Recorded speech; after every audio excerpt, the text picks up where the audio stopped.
Under this circumstance where you're here and not still in that situation, which you certainly could be and others still are, correct? Yes. Including some of your family members. Mm-hmm. How do you feel about the fact that they're still in his clutches? It saddens me. It makes me very upset. It worries me. I miss them. You talked about this salt ceremony where this was essentially a wedding ceremony, correct? Right, yes. And your parents were there. Your father stood in that ceremony. Yes, my mom and dad were both there.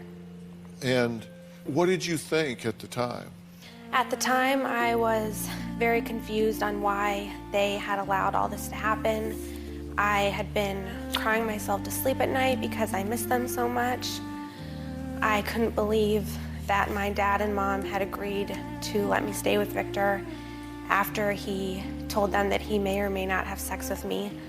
You said before this ceremony he met with your parents and had the clergy with him. And you said, I was 14 and Victor told the parents that he may or may not have sex with us and went through the different verses of the Bible to prove that it was okay. He said that Jesus Christ had Mary Magdalene and other women, and the Apostle Paul had Phoebe and other women when he went into Asia, and that it would be spiritual and natural for him to take care of me in that way. Why do you think that your father didn't say, wait a minute, you may or may not, you're not going to have sex with my 14-year-old child? I think my dad was maybe afraid. He was a coward. I don't understand how he couldn't protect me, how he could just let something like that happen. But he did. And you believe he knew it? Oh, yes, I believe he knew. Yeah. Well, Lindsay has not seen her father, Carmen, in a year. And we're going to find out why. He says he believed that Lindsay was actually blessed to live at Shepherd's Camp with the alleged cult leader, Victor Bernard, because the father is here and he wants to talk about this. We'll be right back. The maidens were these young girls in service to the church. Lindsay was one of the youngest. That was considered a privilege for her and for us. I had no indication that she was in danger at all. And later, I was a child. You and Mom allowed it to happen. Into your 20s, you didn't know it was happening? Are you trying to blame me? I'm not blaming you on Well, anything. that's what it sounds like. That's what it feels like. It always feels like you're trying to blame me for what happened. Victor reproved me for gaining weight and said that he would no longer have sex with me until I had lost the weight. When he told me that, I felt very ugly and unwanted. It made me feel very bad about myself. At that time, I wanted God and Victor to be pleased with me. well, that was Lindsay talking about how alleged cult leader Victor Bernard punished her for gaining weight. Now, Lindsay's father, Carmen, says he believed it was a blessing, privilege for his then 13-year-old daughter to be one of the alleged cult leader's maidens, to serve him as a representative of Christ in the flesh. And he had no idea that she was being abused. Victor presented himself as someone who was to be the man of God to the church. Many people that followed him started calling him an apostle. The maidens were these young girls in service to the church, and in serving him was considered service to the church. Lindsay was at the time 13 years old and one of the youngest. That was considered a privilege for her and for us to do that and partake of this program. Through those years, we would see Lindsay at least once a week. She seemed very happy. I had no indication that she was in danger at all. First time I realized that something wasn't right was when he called my wife and I in and talked about the scripture that he had in the Bible concerning the women that were unmarried, and if they wanted to have sexual relations with someone, that he would have the responsibility of taking care of that. It was not easy for me to go up against Victor. And I felt like almost like I couldn't do anything, almost in bondage. A fearful thing came over me. Lindsay lived under Victor's counsel and direction for 9 years. My relationship with Lindsay right now is very strained. She probably has an issue with me not protecting her. But if you don't understand how mind control works and how that manipulation really gets to a person, that's what it did to me. Well, the first time Carmen and Lindsay have seen each other in a year is right now. So how do you feel seeing your daughter right now? Right now, Dr. Phil, I feel overwhelmed.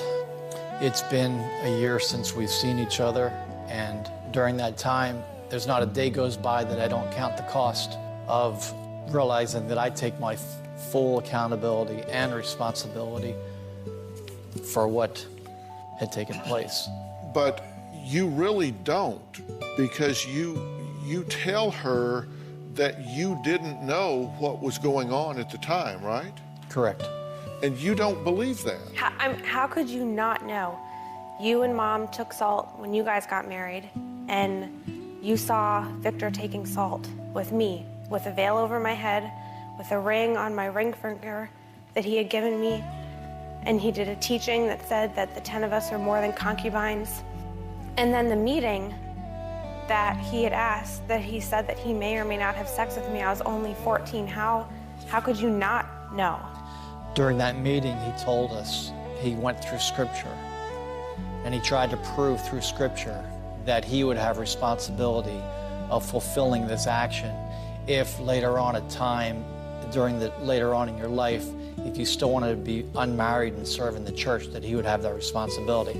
And I disagreed with him, if you remember that. And I did not give a blessing or an okay. So then why did you just leave me there? I felt like I was manipulated into his power. And then he told me, Carmen, I am not saying that this is going to happen. And therefore thinking in retrospect, there again is his deception for loyalty. What I remember from the meeting is Victor saying he may or may not have sex with me. And no, even if you did disagree with him, you didn't do your job as a father. You abandoned me, you left me there. For all those years, you saw me humiliated and kicked out of meetings in front of the whole church. I don't understand why you keep saying you didn't know what happened, and the way your family has treated me has been so awful. People telling me I need to stop playing the victim and become a survivor, and I know I still have a lot to grow, but I am a survivor. I had asked you years ago for forgiveness, and you told me that you don't know if you could forgive me. But you still don't own this till today, though, do you? I listened to everything that you've said, and you said, look, people don't get it. If you haven't been under mind control, if you haven't had somebody isolate you and take control of your mind and tell you that you have to do this or you're not being faithful to God, then you can't understand this. Let me tell you, I understand mind control. I get what you're saying. And you cannot abdicate your role as a father.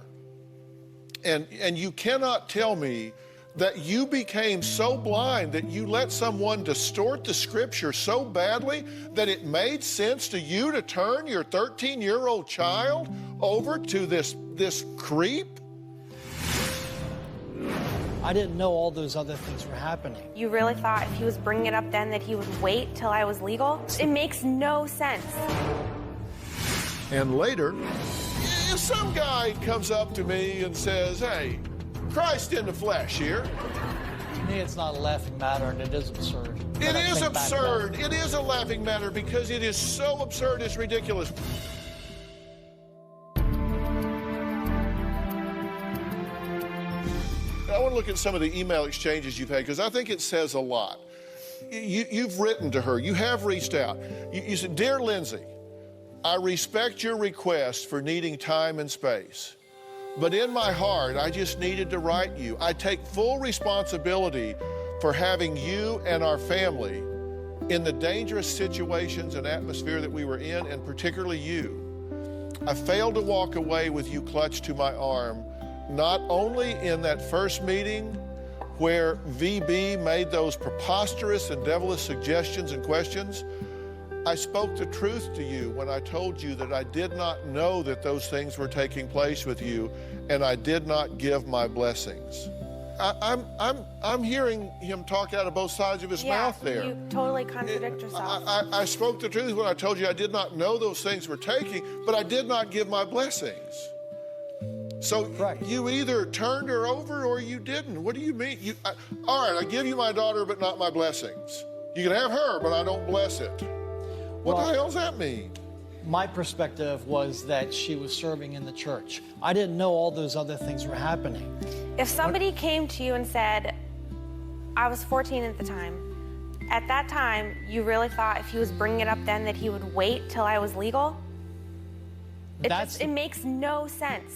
I don't understand, because that's what he told me. Well, let me tell you, if that's true, are you saying that that would be an arranged marriage? I'm just going to turn you over, and when the clock ticks 18, have at her? No. What the hell's that? My biggest mistake was to trust the wrong man.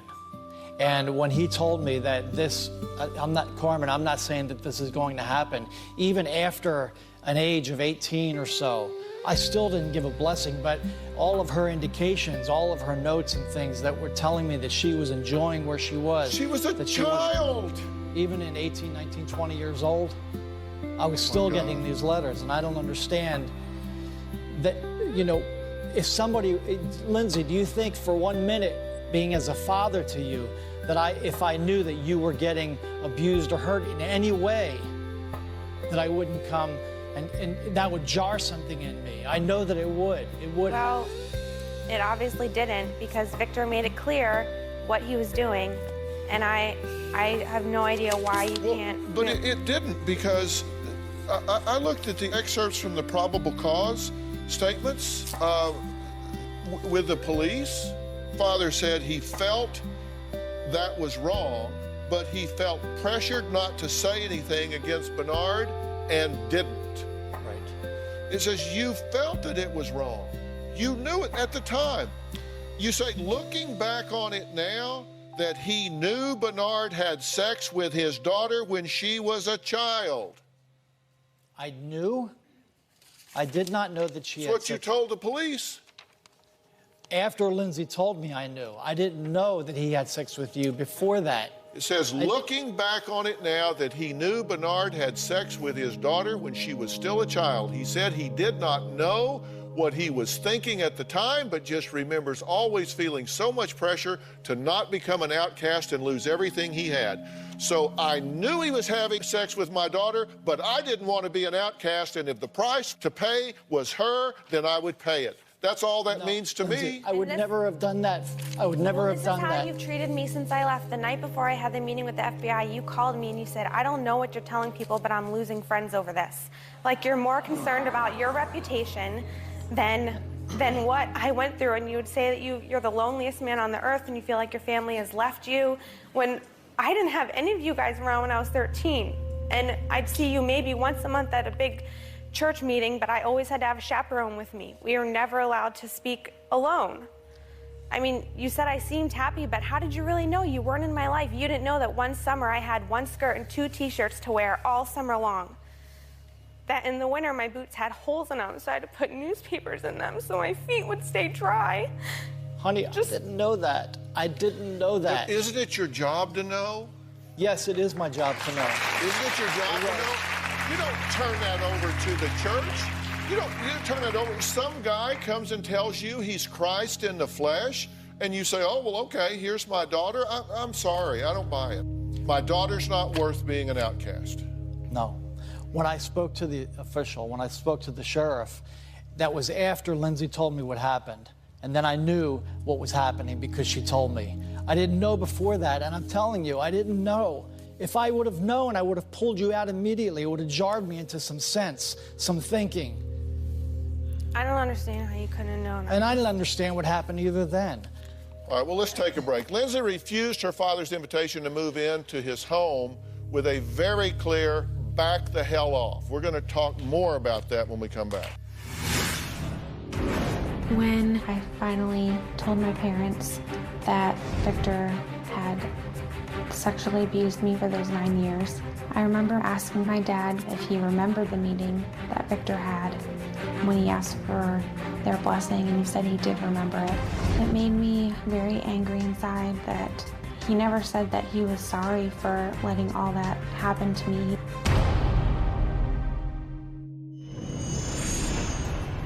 I consider what Victor did to me rape and molestation. From the times that I saw Victor and my dad together, it was pleasant. They seemed like they were friends. Even after my father knew what was happening to me, he did not fight for me and did not get angry at Victor for abusing me. I felt abandoned. I felt mad at my dad for leaving me there.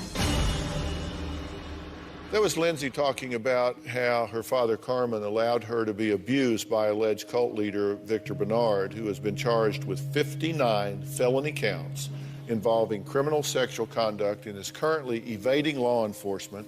They're looking for him. But Carmen says his daughter always talked about how happy and blessed she was to be living with Victor at Shepherd's Camp. So he says, look, the only input I had was from her. And she was saying everything is fine, so I had no idea. I had nothing to react to, right? Correct. And in fact, one of the things you said was, how could I help when there were no signs of a problem? That's your quote. How could I help when there were no signs of a problem? Well, so I made a list of what I thought were red flags that I thought would jump out to anyone. Number one, it was all about him. He described himself as Christ in the flesh. Correct. Is that not, you know, if some guy comes up to me and says, hey, Christ in the flesh here.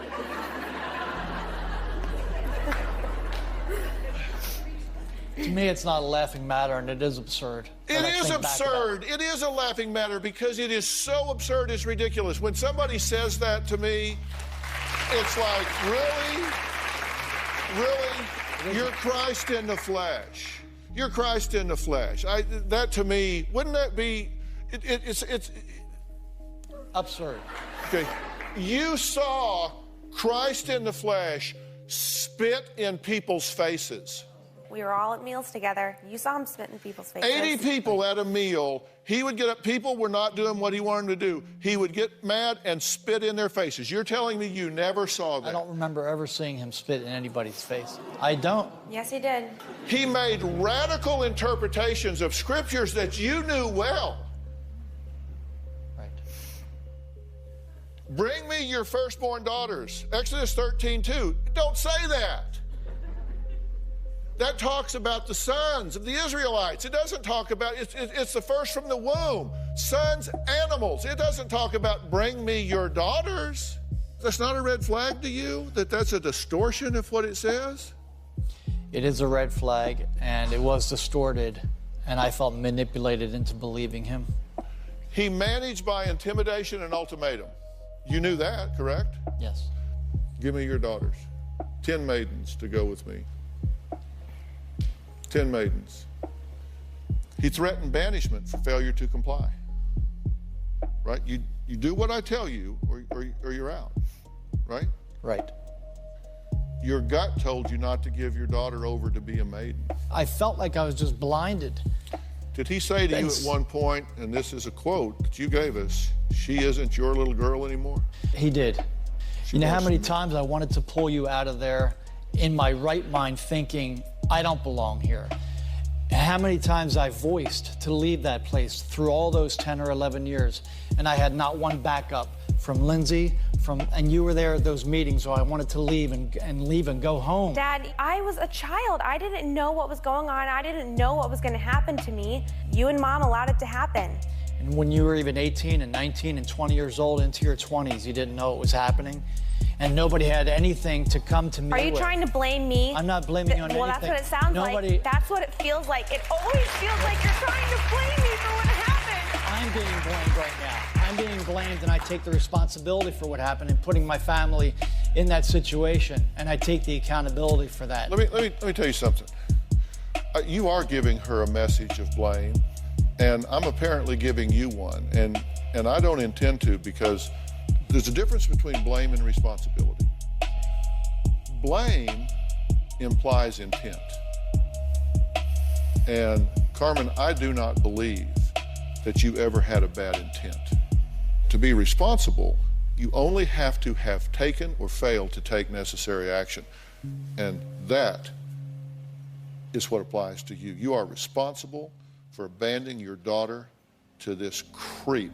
And this child is a 100% victim. Now, we're going to add somebody to this conversation in a minute. There's actually a co-founder of this fellowship, River Road Fellowship. He's here. We're going to find out what he says he witnessed that made him wonder if Victor Bernard was sexually involved with his maidens. We'll be right back. Victor is very charismatic. He always initially comes across as very caring. There was definitely affection displayed with the maidens. As time went on, as they got older, more and more. Victor abused me from 13 until I was 22. Everything that he did was terrible. Victor is currently on the run, and I hope he pays for what he did to me. I cannot wait for Victor to get what he deserves. The co-founder of River Road Fellowship, David, says he began to question whether alleged cult leader Victor Bernard was having sexual relationships with his 10 maidens after he witnessed Victor's outward expressions of affection towards them. My name is David, and I used to be friends with Victor Bernard. Victor is very charismatic. He always initially comes across as very caring. The original intent and what was shared about the maidens was not to serve Victor, but the practical taking care of the camp. There was definitely affection displayed with the maidens. As time went on, and they got older, more and more. And it was about him trying to take a role of like more of a husband. It came to my attention and a number of other people's attention that Victor had been sleeping with some married women. I wrote a letter and confronted him over multiple things, including that. One of the things that I stipulated in the letter that his relationship with the maidens was completely wrong. I came to the point that he was actually a sexual prowler and that he basically was trying to sleep with every woman in the ministry. Today I consider Victor Bernard an extremely evil man, a pedophile, a sexual prowler, and one of the most disgusting individuals I've ever known. Victor deserves to be brought to justice and spend the rest of his life in prison. Well, David is here. You thought, okay, so this isn't Christ in the flesh. This guy's doing things that are corrupting the spirituality of this whole fellowship here. And so then you have to look and say, oh my God, he has these 10, some of them children, living with him. So at that point, why not call the authorities? When I sit and hear Lindsay's story and all the things that took place, there's probably 75 to 90% of it that I had even zero recollection about. Like even when the way, to me, how this whole maidens developed, there was, the older ones were 16, 17, 18 years old when it started to develop as a group. It clearly appeared that they were pursuing that they were wanting to basically remain unmarried. Then younger ones wanted to kind of follow suit, and it was all being initiated by them. And when they first came in, quote, as a group, they were there for a few months, kind of like almost a summer camp. It was never a permanent thing. I didn't even personally know anything about quote assault covenant, so a lot of the things didn't seem at all like they really were. So what do you think about Victor at this point? He is one of the most evil, disgusting, perverted people I've ever come in contact with. You think he should be tracked down and prosecuted? Well, that's what I've been fighting for 20 years.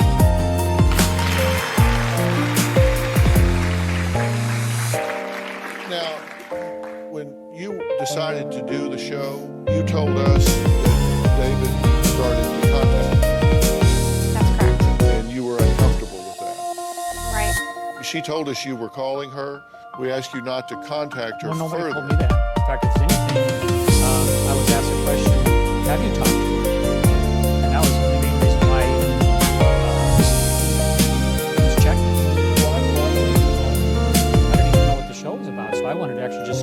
how she was doing and try to get a little bit more clear about what Well, really was going to happen. you knew what the show was about. Well, I know I didn't know specifically that Carmen Lee was going to be here. Nobody told me, so I had no idea. I'm being a little protective and a little careful here because of her experience before and your history before. And this is Amy Jo and the producer and Letitia. So Letitia, there's some question here about what took place. And I want this young lady to have straight information from us for sure. So what took place? Absolutely.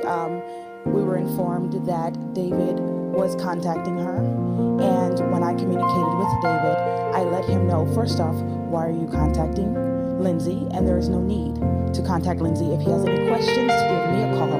And after that, he said he wanted to reach out to her to see what she was going to say. They were going to communicate. And I said there is no need. There's absolutely no need to communicate with her. That I will be the communication process. I'm just wanting to be sure that we're not, again, giving her muddled, confused messages in any way. Of you saying one thing and you saying I something feel so else. bad right now. From the time that I was communicated with on Friday about coming out here, for me, I thought I made that very clear with Letitia that it had one main purpose was to hear, to support Lindsay. You did mention that your intent was to help, and you mentioned to me that you were one of the ones who helped kind of push forward the movement of connecting with law enforcement, and that you were a voice to help. And I did say thank you to that. And law enforcement has said as much as well, that you've pushed this forward with regard to Victor. And you really don't want to have contact. It's difficult for me to have any contact with the adults from Minnesota because it brings up abandonment issues, why nobody said anything. You will respect the fact Oh, that absolutely. we're going to take a break. Is anyone besides Victor liable in this situation? We're going to talk about that when we come back. The State Patrol believes it has a strong tip that might lead them to an alleged cult leader, 52-year-old Victor Barnard, who reportedly kept a group of girls as concubines. Is the bad guy. I have been made to feel by friends, even relatives, that I'm the bad guy. And I feel like I'm just getting beat up. I can take it. I don't have a reputation to uphold, except that I'm God's kid and Lindsay's father. I still have nightmares every night with Victor. I have flashbacks often of Minnesota and what happened there.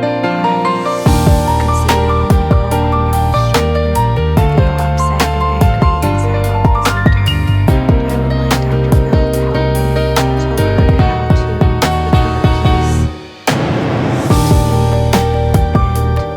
that my nightmares would stop. There are charges and allegations against Victor Bernard. I want to talk to CNN legal analyst Sonny Costa. He's a good friend of mine, a good friend of the show here. Sonny, first, it's good to talk to you. How are you?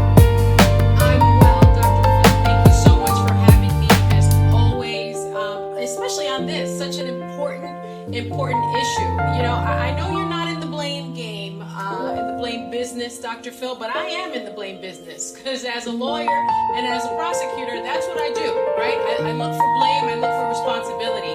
Carmen, even if you didn't know, the law provides that as her father, you should have known. And sir, you certainly should have. You used your daughter as currency to become a member of that church. You made a deal with the devil, and that is a horrible, horrible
he and Lindsay can heal this relationship and be a family again. I want to know what Lindsay has to say about that. We'll be right back.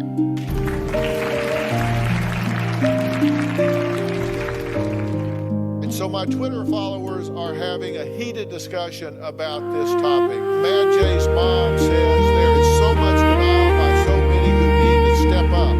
This poor girl has more strength than these men put together. Sherry Lee Evans says these adults would do well to pray for the victims and forgiveness for not stopping it. Angelina says any adult who insists to be alone with a child is a red flag in and of itself. Now, what do you want? Right now, I would like my dad to give me my space. I would like to learn how to eventually be at peace with knowing what my parents did to me. At this point in my life, I don't want you in it. I want you to allow us to make a gift to you of bringing that help to you, to give you the clarity and the strength that you need to do the things that you need to do. Just as our gift to you, allow us to do that for you. Will you let us do that? Yes, thank you so much.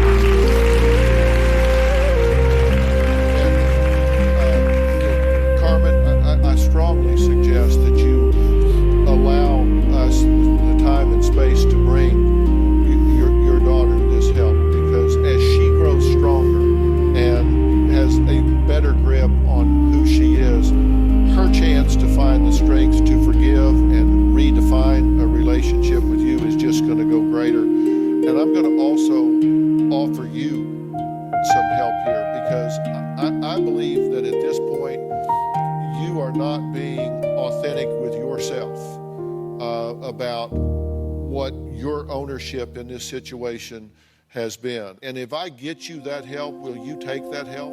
Absolutely. I mean, you need help in doing that, and I will do that. And Sonny, you've worked so much with these kind of victims, and you have seen them, women with much less ego strength than we're seeing from Lindsay right now, climb up from the ashes and stand on their own 2 feet. People do get better from this, correct? No question about it. And again, I mean, Lindsay is so remarkable. She is the type of person that will be victorious in this kind of challenge. I thank you. Anyone with information regarding Victor Bernard should call the U.S. Marshals Communications Center at 1-800-336-0102. I want to thank all of my guests today. A special thanks to CNN analyst and host Sonny Hostin. I really appreciate you, Sonny, for being here. Log on to drphil.com. Share your thoughts on our message boards. You can always find me on Facebook or Twitter using hashtag Dr. Phil, hashtag Facing the Past. We'll see you next time. Thank you so much. Give us some help with this as well.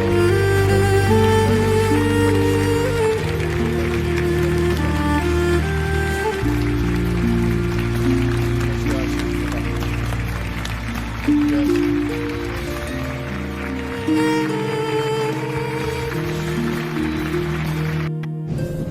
Today on Dr. Phil.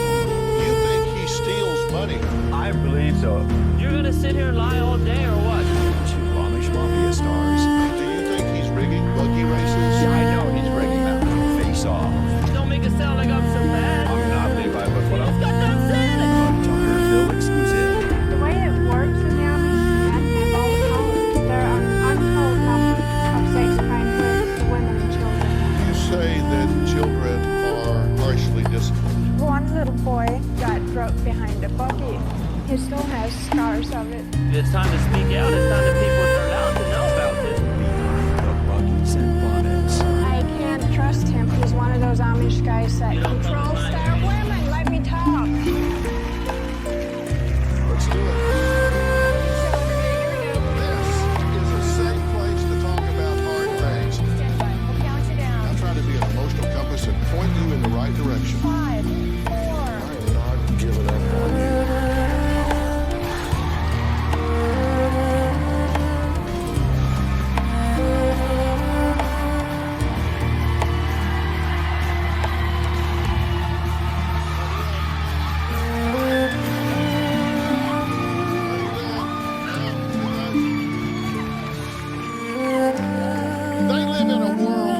secret, he's so secluded that one of our guests today flew on an airplane for the first time in her life just to get here. And it's a first for the Dr. Phil Show, too, because in our 13 seasons, we have never had any Amish visitors on this set. But today, that's about to change. Now, when you think of Amish people, it may bring to mind bonnets, buggies, beards, baking, and butter. But lately, the Amish world has been making headlines with shows like Amish Mafia that reportedly blow the cover off their once sequestered world. And we're about to meet some Amish people who are not as friendly as the images you may remember. Images like these. Take a look. The typical Amish person is supposed to reflect the love of God, sacrifice, humbleness, submissiveness. The Amish men will wear a hat, will have your typical bowl haircut. You'll see the snaps here. We're not allowed to have the buttons on this. The way I grew up, we did have running water. We did have a toilet. We had the gas lamps, but we had no electricity, and I had no TV. Ever since I was 6 years old, I had to go feed calves before I go to school. And that's what the Amish were taught. They gotta grow up working, get married, raise a family. You start driving a buggy probably when you're 9, 10 years old. When you have to go to the doctor, you have to drive at least 10 to 15 miles. You can expect anywhere from 45 minutes to a 2-hour buggy ride. Amish are not allowed to be doctors. You can't go to high school or college. The Amish community, we have our lifestyle the way that it is. We don't reveal everything to the public because we really want people from the outside to know everything about it. You get to firsthand some the experience. I love it here. People are great and we take care of each other. We have each other's factors. While the Amish attempt to live a simple life with no technology, as I said earlier, even they can't escape making headline news. Amish communities across eastern Ohio are on alert. The man labeled as the Amish Bernie Madoff will be spending the next 6.5 years behind bars. Monroe Beachy has swindled nearly 2,700 investors out of nearly $17 million. Did you do anything wrong? Developments of the kidnapping of 2 Amish girls in upstate New York. The sisters were sexually assaulted. Alan Bilo stars on the Discovery show Amish Mafia. In all, he's charged with more than 30 violations, including a felony, drug possession, eluding police, and driving without a license. It's a story that's gaining national attention. The man police believe may be behind attacks on other Amish. It's all religion. Renegade Bishop Sam Mullet denies it. But victims tell Channel 3 he is behind at least a half dozen home invasions in the last 2 weeks. Male victims had their beards cut off. Women had their hair cut. Victims tell Channel 3 News the group is going crazy. Their minds are messed up bad. In Middlefield, a member of the Miller family was attacked by his own children. This is a problem for sheriff's investigators because the Amish are not reaching out for help. One of my guests, Levi, claims he's lifting the lid on the Amish community in his new book, Amish Confidential. Now, you may recognize this hat-wearing so-called mobster from the hit show Amish Mafia. Now, Levi's arch-enemy Merlin says he is giving the Amish people a bad name and that Levi is nothing but a money-hungry Amish playboy. Now, today, in an exclusive interview, the two are facing off for the first time. So, lady, poor Sam shop will live at. You're sticking your nose in my business. Come into the school and Amish protection. That's a guiltful, maha. Even though the Amish Mafia is a reality TV show, my issues with Levi are real. He wants to come across as he's saving the Amish, when in reality, he's saving himself so he can make a buck. Merlin's a hypocrite. He wants to be everything I do. When I got my attorney, he wants my attorney. He found out I'm writing a book, and he wanted to write a book. He talked to my co-writer. He was just jealous, and that's why he's selfish. He has no time to take care of himself. Levi is like he's the most important person in the Amish community. He is the expert of the Amish by writing this book. Levi is very self-serving. disturbing. Merlin's just a little piece of garbage. The book is not about the money. I wrote the book to tell the secrets of inside of the Amish life. Everybody has questions, and they always get the wrong answers from the non-Amish tour business. Levi is going against our Amish beliefs by writing a tell-all book, giving all our secrets out there. It would help if everybody listens to what I'm saying. I hope Dr. Phil can help Merlin and straighten his ass out. It's hurting other people because his mind is just crazy. I'm going to call Levi out on his Levi wrote this book because he's driven by money, and Levi is going against the Amish way by being greedy and money hungry. Okay, so you two aren't fans of one another. It appears that way. It would appear so.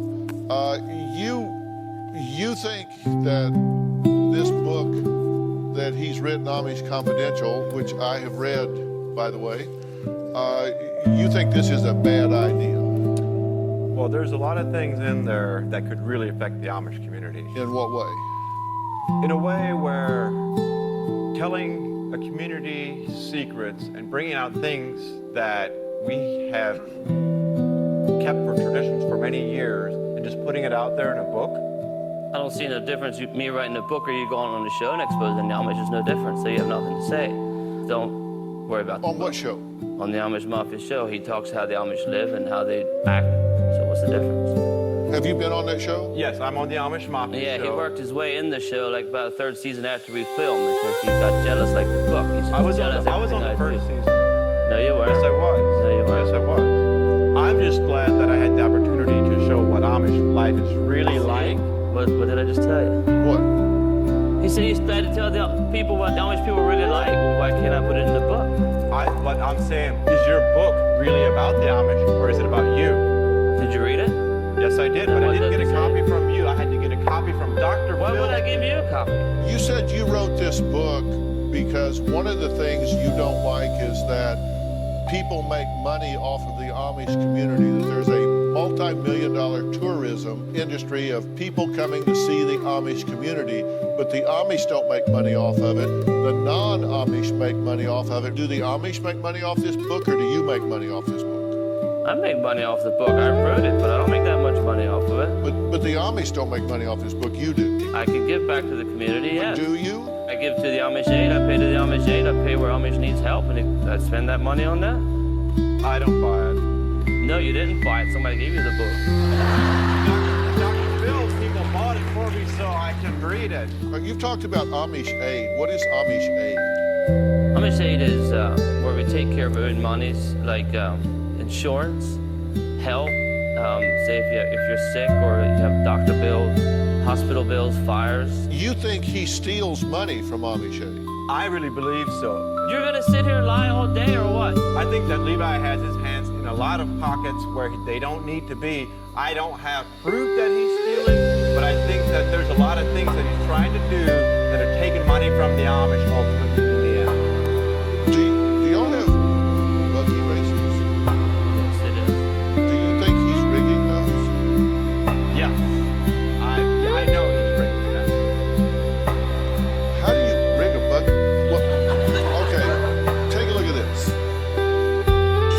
From my experience with Levi, he is not someone that I trust. We had a buggy race. I'm guessing we're going about 60 miles an hour. I had a very good horse, and it looked pretty good for me. Ended up, Levi rigged the race so he could win. He knows that that money's supposed to go to charity, and I think that Levi kept the money for himself. Levi is greedy and money hungry. I'm just smarter, not money hungry. How did he rig the race?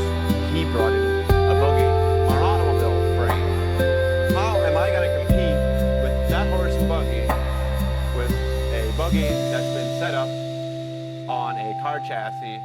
I can't compete with that, right? That's rigged. We didn't even race with the car chassis, so what are you talking about? Well, you won, right? It was a car show and a buggy show. It was a Pimp My Buggy. It wasn't a race. So I won the buggy show, yeah, of course. I got a buggy with a motor on it. That's pimping it, ain't it? Boy, I'm all confused. Coming up, we'll meet an Amish woman who took her very first plane ride so she could reveal what she says is one of the most alarming secrets of her community. We'll be right back.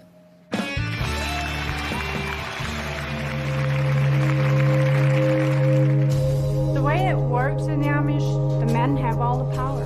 You stay at home, you listen to the husband, you shut up. You're the chief cook and bottle washer. I do all the cooking in here with the stove and it's heated with wood. It's my life.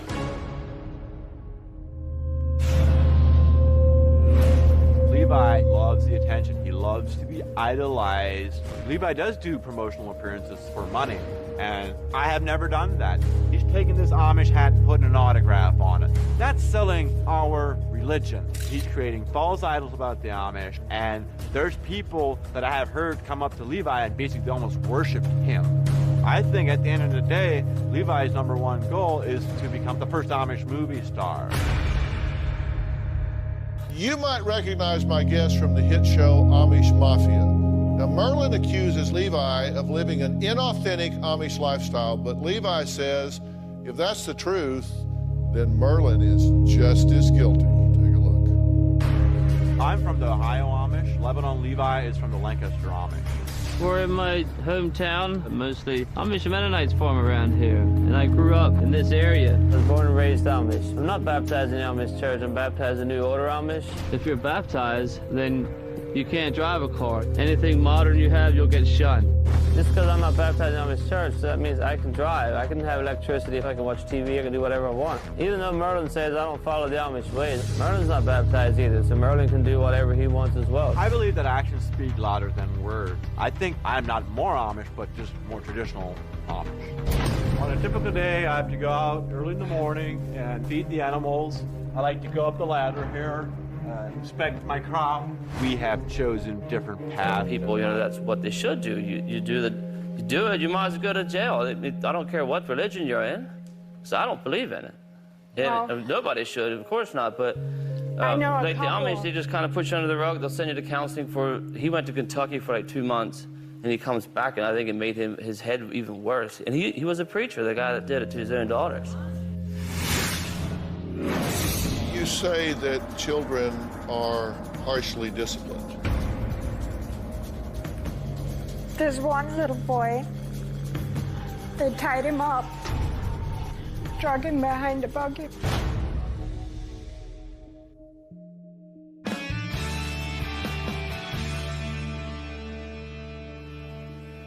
You say that children are harshly disciplined. In what way? Physically. Uh-huh.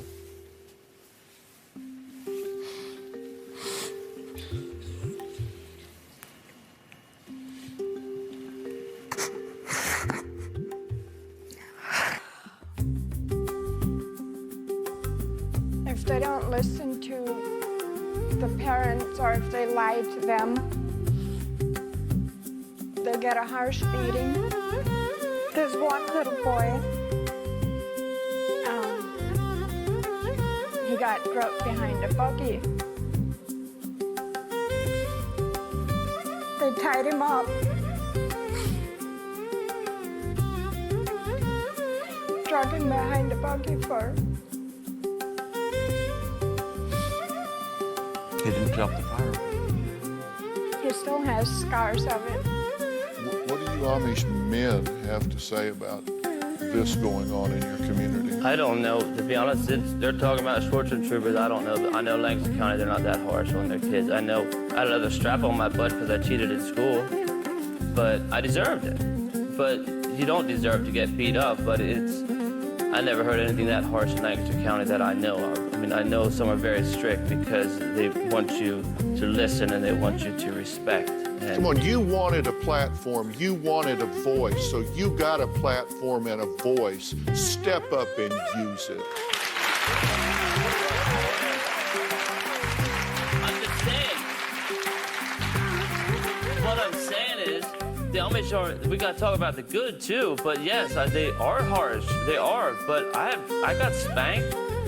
but some don't. Not everybody is like that. I'm not saying everybody's like that. If anybody's like that and you wanted a voice and you wanted a platform, then you need to man up and use it. Well, you're right. I agree with that.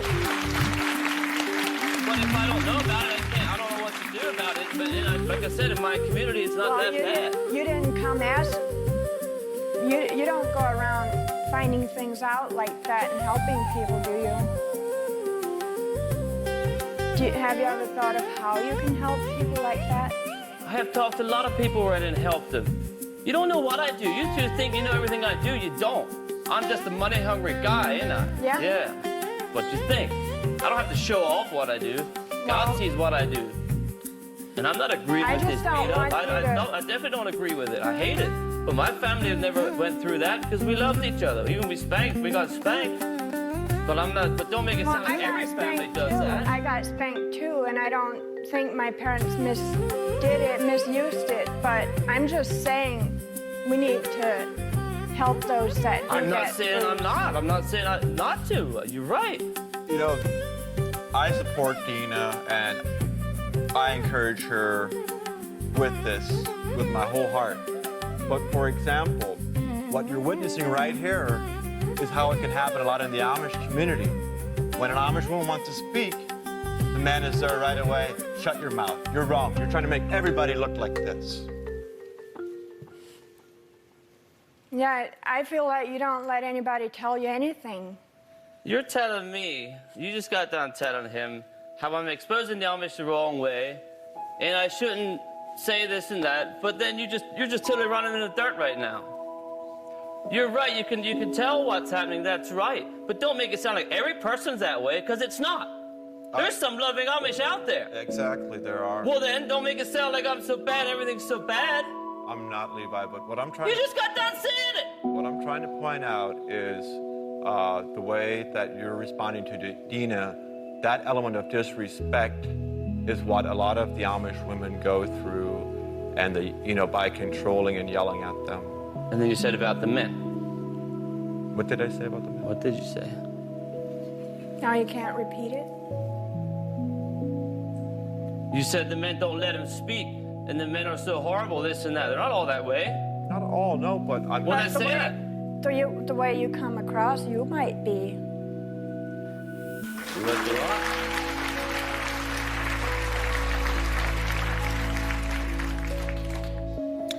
Merlin says there's only one reason he agreed to do the show today. We'll hear why when we come back. Plus, he and Dina have some questions of their own for Levi. We'll be right back.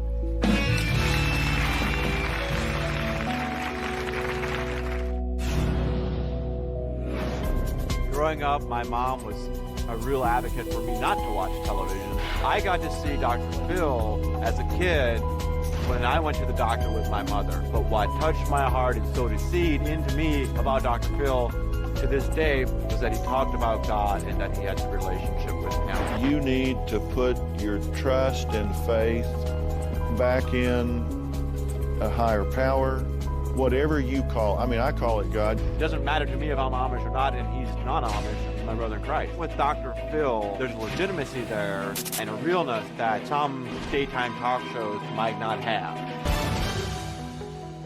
Well, today in an exclusive interview, Levi, Merlin, and Dina from the hit show Amish Mafia are facing off. Now, Merlin and Dina accuse Levi of spilling secrets and exploiting the Amish in his new book titled Amish Confidential. Now, Levi says he just wants to shed light on all issues in the Amish community, good or bad. And if anyone's going to profit from telling Amish stories, it should be the Amish. And you're Amish, so you would be profiting from it. I can make a profit off of it, of course. I'd spend time doing it. Right. And I'm not saying you shouldn't. You are objecting. You got really animated, started yelling that she's making it sound like everybody does these horrible things. All the Amish do these horrible things. I didn't hear her say everybody does that. I heard her say that it happens in the community and is not dealt with It's not punished. It's not handled in a way that would suppress the behavior. That's what I heard her say. But you seem really defensive about it. I'm wondering why. I'm not defensive. And the way you said it, it's not the way I understood her. She said the Amish. She didn't just say necessarily the Amish, some Amish. She said the Amish. And I took it as she's talking about all the Amish. But I'm just saying, let's not just talk about all the bad. We can. That's why I wrote the book. But there's a lot good, too. I mean, you gotta let the people know and the audience know how good we are, too, not just all the bad stuff. Well, it's interesting because Merlin says you're the one that's inviting judgment of the Amish community by disclosing what he calls ancient secrets in your book, correct? That's what you say. They just told ancient secrets. They just told stuff that goes on. Well, and the Amish wouldn't want us to, but I want to. It's time to speak out. It's time to people that are allowed to know about this, because I think some of the Amish need to sit back and say, like, wow, we really are doing wrong. And I think that's why I wrote the book. It is time. That's why you said I'm not helping. I'm trying to help the Amish, and I'm trying to help people to step in and read this book and understand what goes on, so people come and so the Amish sit back a little bit. I'm tired of saying you don't do this, you don't do that. What more do you want me to do? Well, one thing, I heard you have an English girlfriend and a baby. A baby's the gift from God. You can't throw a baby away. Explain that to me. Slept with a producer, got her stoned, and got her fired at the same time. What's the difference? Are you supposed to be with an English girl? What? Yeah, I could be with an English girl. I'm not baptized in the Amish church. I could be with an English girl, of course. But you're Amish. I live two different lives. Oh. You do too. You don't dress like this every day. Well, wait a minute. You don't dress like this Hang on a every second. day. When you said slept with, hold on. When you said slept with a producer, you're not talking about one of mine. Oh, you better watch it. Right? Let's be clear. You didn't sleep with one of my producers. I'm looking forward to clear that myth up too. Yeah, okay, but you didn't sleep with one of my producers. Let's clear that one up right quick. With any producer. Okay, including mine. Okay. That's like the first lie you said up here. Do you have an English wife or girlfriend? I have an English girlfriend. Merlin did too. What's the difference? Well, I'm not asking about Merlin. I'm asking about you. Exactly. Yes, I do, and I have a baby that's 11 months old, and I love her, and I'm glad I have her, even though I'm not married. It's a little hard for my parents, but... Well, congratulations on your baby. But so you have a baby out of wedlock. How does that go with the new? Is it the New Order Amish Church? Yeah, they don't believe in that either. So you kind of pick and choose. Yeah. Pretty much. Yeah. Okay. What about your hat? I can take my hat off. Does it make you money? Why do you wear a hat? You don't wear a hat every time.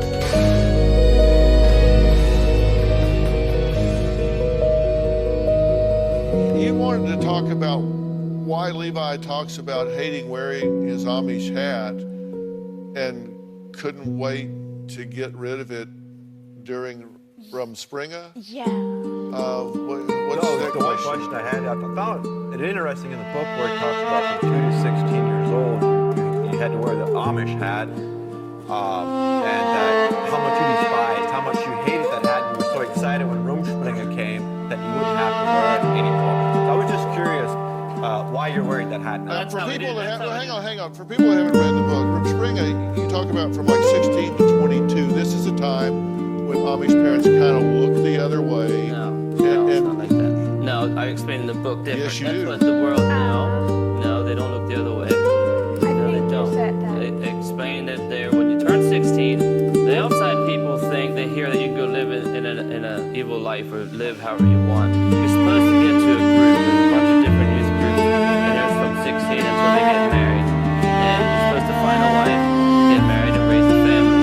You're not allowed to go out and party, drive a car. That's against your choice and against your parents' will, but it happens. But that's not what those things are about. You can just go and do it. It's not. You're supposed to get a group, and then every weekend they hang out, and Sundays they have like a dinner together, then the evenings they sing the Christian hymns, and then they go home. You're supposed to find a girlfriend, play games, you know, play a lot of volleyball. There's a lot in the Amish community, but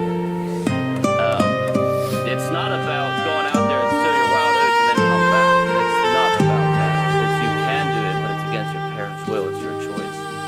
What about your hat? That doesn't matter. That must be choice. There were people that were about their hat and like, you can't have to take my hat off. Ain't that what they were talking about? Sarah lifestyle was a good thing. What was your question? Why is he wearing that?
understand more.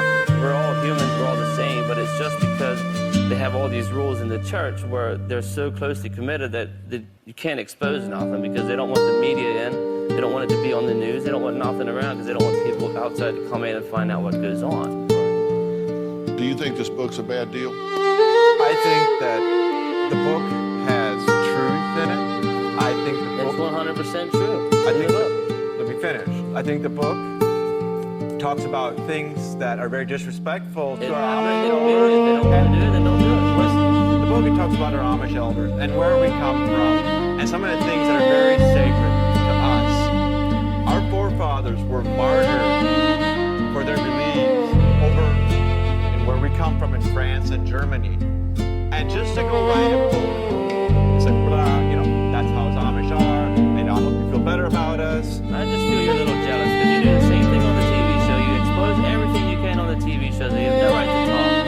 None at all. Let me ask you, at this point, do you hope that there's some modification in the way that women and children are treated in the Amish community? And maybe what we've talked about today will bring a light onto that and will be an agent for change in bringing that about. We've got to stop. We're out of time. Special thanks to my guest today.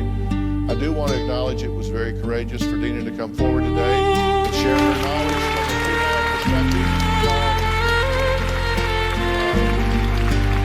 Levi's book, Amish Confidential, is available now, and everyone in the audience is going to go home with a copy. So if you want to enter to win your own copy, go to drbill.com for more details. We'll see you next time.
Now, surprisingly, 120,000 children born each year are the product of an extramarital affair.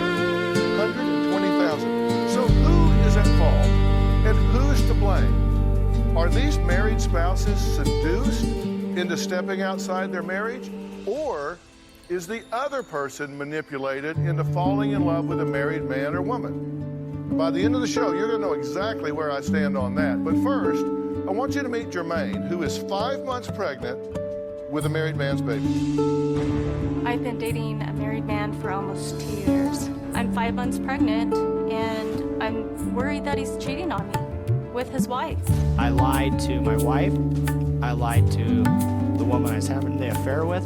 I didn't care what anybody else thought. It didn't matter. I just did what I wanted. I went to his house, asked his wife what was going on, and she said, "We're happily married." He said, "You were a big mistake, and we're trying to rebuild our relationship." All I could do was cry and apologize. Later, Trevor asked me to give him a second chance. He proposed to me. We started living together. I feel like he's still not being honest, and it just infuriates me. Jermaine is a drama queen. Jermaine does not let anything ever go, and she minimizes what she's done and maximizes what I've done, and it just never friggin' ends. Trevor lies when he says he's at work. He's really not at work. This horse has been beaten so many times that it is flat as a pancake. Jermaine takes the smallest of issues and then turns them into a circus. She wants to be the bitch, and she is. I've got this big, beautiful bouquet of flowers on my doorstep. So I'm thinking these flowers are for me. Open the card, and the card has his wife's name, and it says, "Things will get better, Trevor." I did not send anything to my wife. Trevor's wife left a note with it that said, "We've never been apart. We're still together." Stuff happens. It's done. Get over it and move on. What do you mean by that? And let me get this right, by the way, you're married still. Yeah. And how long? We'll have the divorce finished at the end of the month. How long have you been married? 10 years. 10 years. And how long have you two been an item? Almost 2. 2 years? I assume you don't want to be here at all. I'm the jerk, so yeah, probably not. No, that's a question. I'm assuming you don't want to be here at all. Would that be correct? That would be correct. You're here under duress, I assume, from her. That is correct. Because you said she's just a bitch, won't turn things loose. And so I assume she says, you're either going to go out there, we're going to work this out, or something. No, she said, "I'd really appreciate it if you'd back me up and for the first time in a relationship show that you care and make me first." First time in a relationship show that you care. So you're here because she wanted you. Yes, sir. Not because you want to be. Because No, you sir. think I'm going to throw you under the bus. Yes, sir. Because you're a lion, slime, Yes, sir. misleading, Yes, sir. scumbag. Yes, sir. That's your theory. Yes, sir. That you think would be my attitude about it. Yes, sir. Well, we'll see. Okay. You want to be here because why? I want to know the truth. And What do you want to know the truth? About what? am I the only one? Am I the only one? No, he's married. That I understand. However, I need to know that if we're going to move on in the future, that his behavior from the past is going to stop. That this isn't going to continue and be okay. Okay, so you want my opinion on these things? Absolutely. So ask me the questions you want me to answer, and I'll just answer them. We'll just get right to it. See, while I'm talking to her, I'm not dogging on your ass, so this is good. All right, go ahead. What do you want to know? How much longer do I need to stick around and say things are going to change? How much longer should you do this? I don't know, how long does it take you to get to the airport? That's how much longer you should be in this relationship. If you're asking me if I think he will change, the answer is not even almost. Not even almost. He's lying to you now. He's lying to you today. He lied to you yesterday. He lied to you in the beginning. And then you bought into it, and you guys have created this ridiculous relationship founded in deception, and now you want to have some integrity to it? What is this, what they call honor among thieves? That old saying finally makes sense to me. Honor among thieves. So is he a liar? Yes. Is he deceptive? Yes. Is he untrustworthy? Yes. Is he likely to cheat on you? For sure. But so are you. You're a liar, you're deceptive, you're vindictive. You've gone to his wife, have you not? Yes.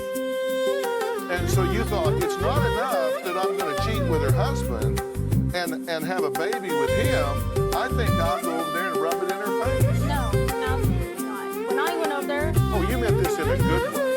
No. Hi. Her husband. You told her that because you wanted to brighten her day? No. I went to her because I wasn't getting the truth from him. And when I went over there, that was the only thing I needed to know. Are you together with him? What kind of relationship are you having? I never... Well, I had something to list that in addition to being a liar and deceptive, you are selfish. You said, I need an answer. So I'll go over there to his wife and inject myself into her world today to get some reassurance. You wanted to know if he was sleeping with her. And you say you consider it cheating if he's sleeping with his wife. I know it's not.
come from trees, you're right.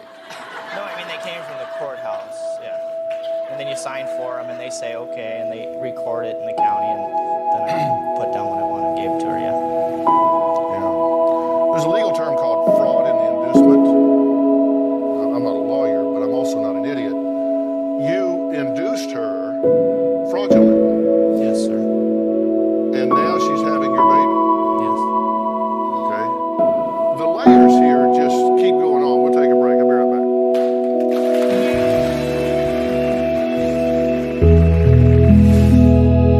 You got pregnant on purpose, by the way, right? We planned it, yes. Tell me what went through your head with another woman's husband. Trevor has recently locked his phone, so I can't see who is texting him or who's calling him. That's suspicious. And when I asked to see his phone, he's pushing buttons before I can actually Jermaine says she recently figured out how to unlock Trevor's phone and was shocked.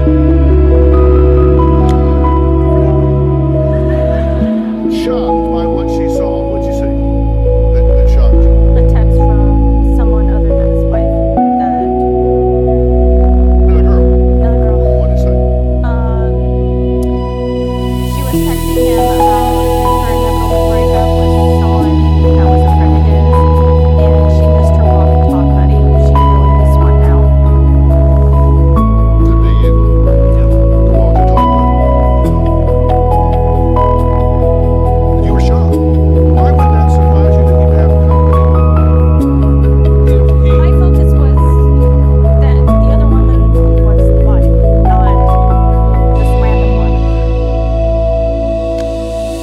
You know, I've said this so many times. If they'll do it with you, they'll do it to you. If he will cheat with you, he will cheat on you. I'm curious what you and Hope think, right? So right now on drphil.com, we have a poll asking the following question. Do you think a man who cheats once will cheat again? Well, the response was a pretty adamant response. 76% said yes, and that leaves 24% that haven't got any sense. Okay. You know this is true. You're going to cheat on her. You know that about yourself, right? I'm not going to do it. You're not I did gonna it. do I cheated the one time. The other girl was just a friend. That's what it was. I had the affair. I mean, how much lower in life can you put yourself? I mean, I feel like I'm about this tall today. Have you cheated on her already? No, wait, before you say anything. I was married, so yes, I did cheat on her. Okay, but other than with your own wife, have you had other girls? No, I have not. My wife, that was it. Yeah. Do you believe that? No, I don't, and he knows that. I believe he's still cheating, even all the way up to last week. Trevor has an interesting analogy when it comes to his marriage philosophy. You probably want to hear this because you'll know what you're buying into. I kind of associated marriage with like buying a boat. The first day you buy it, it's the greatest thing out there. You put a ton of money into it, then when you get rid of the boat, that's the second best day of your life. That's what I felt about my first marriage, yeah. So it's a great day when you get married. It's a great day when you get out. Yeah, married the first time married the wrong person. Do you think he's a high-risk candidate? I do.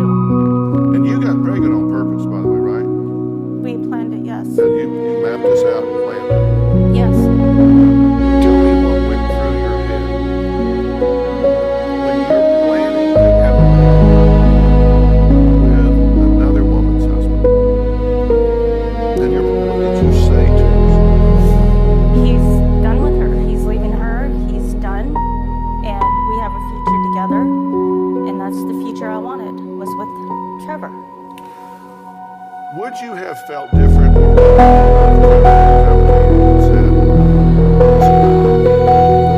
really have feelings for you, but I'm in a marriage, and I don't feel that it's wrong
is it? No, I'm just asking. So then you asked her if she wanted to be friends with benefits. Oh God, that was like 6 months later. We were having lunch party and we were joking around. I don't think there was anything serious that day. We were joking around. Yeah, well, this baby's a real knee slapper. I mean, you got a child coming now. I do. Okay, we're going to talk some more about this, but I want you guys to pay attention to the story that I want to introduce here. That has a lot to do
affected. I felt like an outsider in my home. Shutting him out was the easiest thing to do. Being that I came from where my marriage has been affected, I didn't want to let him get too close to me. I just decided to separate. It wasn't until 2 years ago that I realized how much this affected her. I felt like an outsider.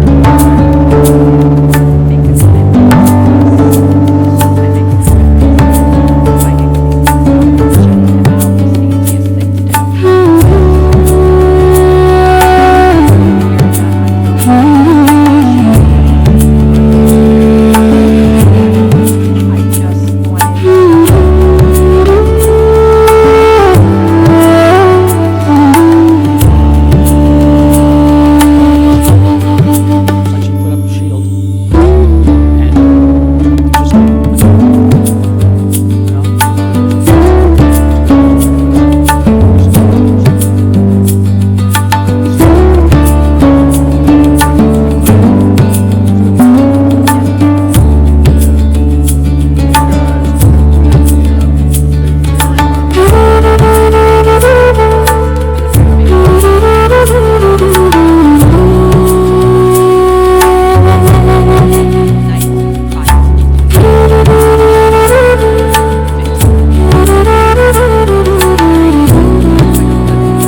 I don't deserve to be here.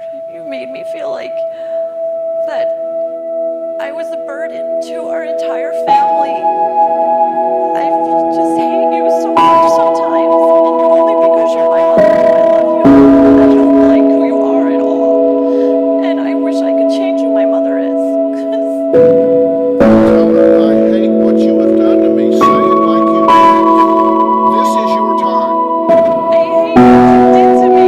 I hate that you making me grow up feeling like I don't belong here. I want to feel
That's a huge responsibility.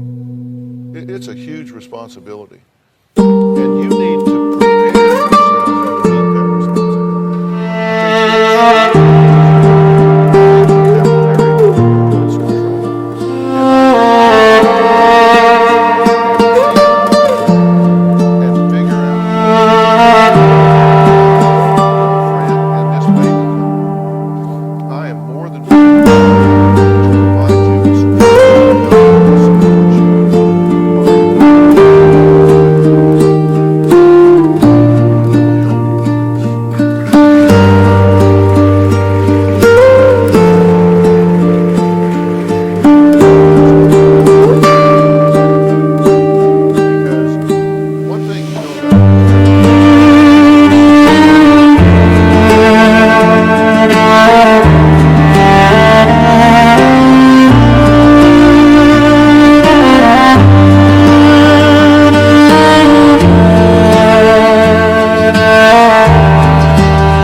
City Beach, Florida.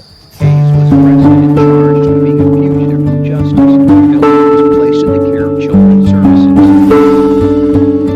So what on earth do these two say drove them? 18-year-old Dalton Hayes has been extradited to Florida and is sitting behind bars in this Kentucky jail right now, facing another 4 years.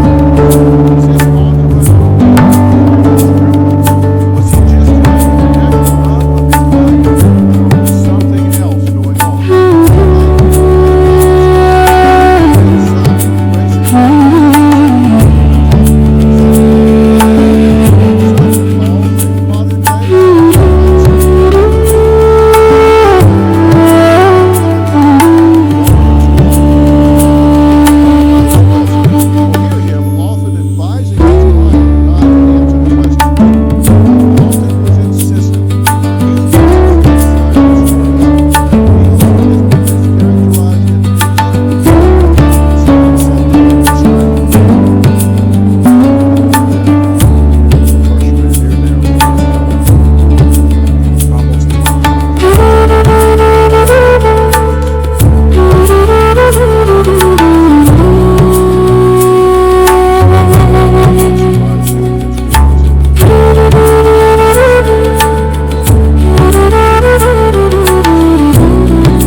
opinion on this one and not talk about this. All right. Did she ever show you a picture of an ultrasound? Okay. Is there a chance she's pregnant? Coming up. Did y'all ever come close to getting caught? I'm going to say no. So you had no money. You had no pay. Did you ever plan on coming back? We now return to Dr. Phil's exclusive interview with runaway teen Dalton Hayes.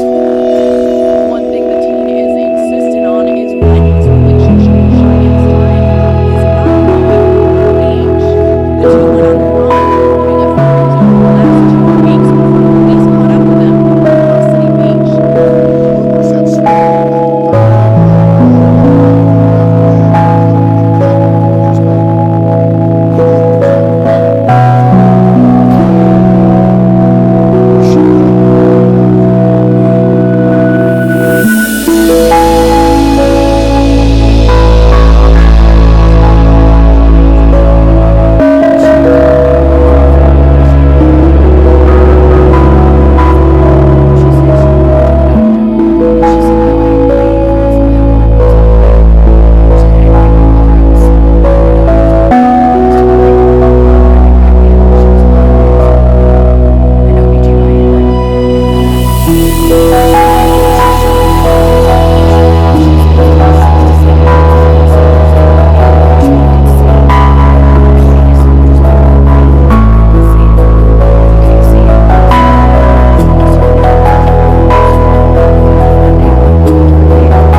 She was 13 until we left my house. And that's when I had a warrant signed for my arrest. Did you ever plan on coming back? I had no plans of coming back to the state.